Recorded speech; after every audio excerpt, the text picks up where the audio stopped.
All right, what's up, guys? We just saw 15.1 announced with all of you. Ben hangs out at my gym from time to time. I feel like all the time. I'm always here. He does his best work here. Yep. Training at elevation. Yeah. 400 feet elevation. 400-foot elevations. The air's thinner, water boils faster. Yeah. But we wanted to share some of our thoughts on the first workout, give you guys some things to work on the next couple days before you actually do the workout for real.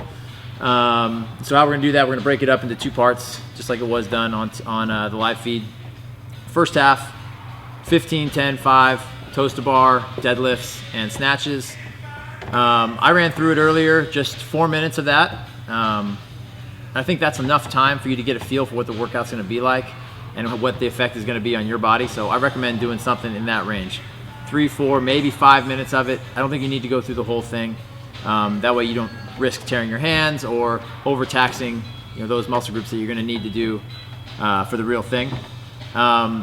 Big thing here is that unless you are elite, you don't need to be going unbroken on toes to bar. Like, that's my biggest takeaway from this. We had a guy in our gym that went 15 in a row the first round. I did 3 sets of 5, and I was 1 deadlift behind him.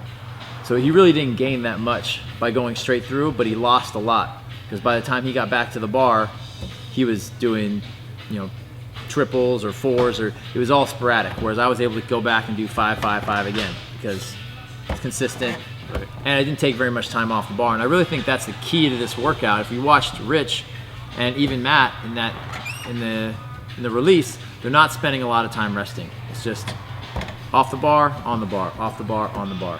If you can get in the rhythm like that and maintain your pace as long as possible into that 9 minutes, you're gonna have a really good score. Absolutely. When you guys get to that 9-minute mark and it's time to clean and jerk, okay, you're gonna want to take a little bit of time to relax and get your cardio down, your heart rate down, get your breathing right. Okay, you'll have time to change your shoes, throw on your knee sleeves, even throw on a belt if you're used to lifting with one. Okay, if you're not gonna lift in optimal conditions, you're gonna be doing mediocre lifts.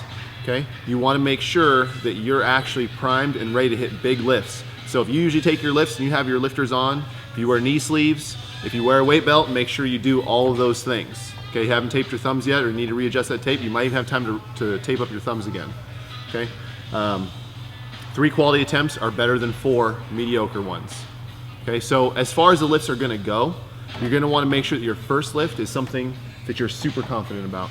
Right, I was looking at lifting percentages, 60%, maybe 70%, something around there is what you're going to want to lift, something that you're going to hit, okay?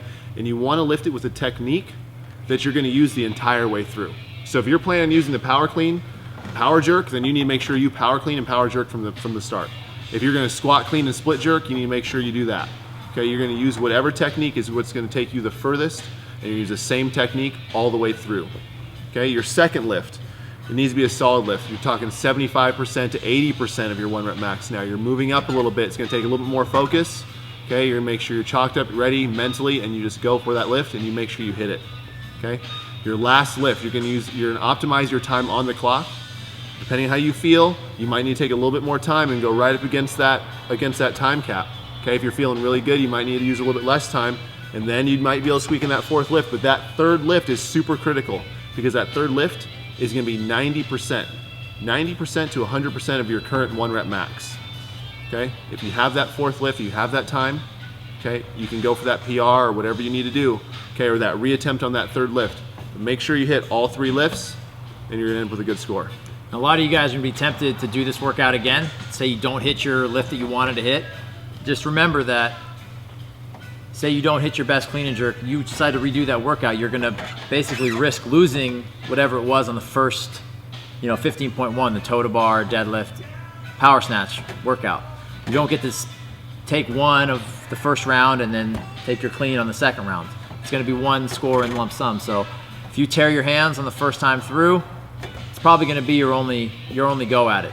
So it's not like the SATs, you can't take if you take it 2 times, you can't add your mass score and your second English score together? Yeah, not to my knowledge. Okay. So my advice here is that you guys do a good practice run of it, know exactly what your optimal strategy is for both parts of the workout, and then hit it hard that one time and get your best score. So we're gonna be here every week, you guys, helping you break down the open, helping you get your best score Follow us on our YouTube channel. Listen to Beyond the Barbell. Subscribe to our newsletter.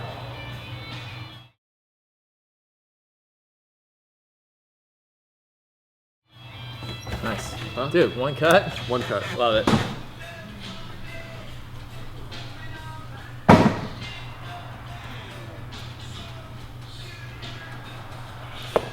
These are actually kind of hard.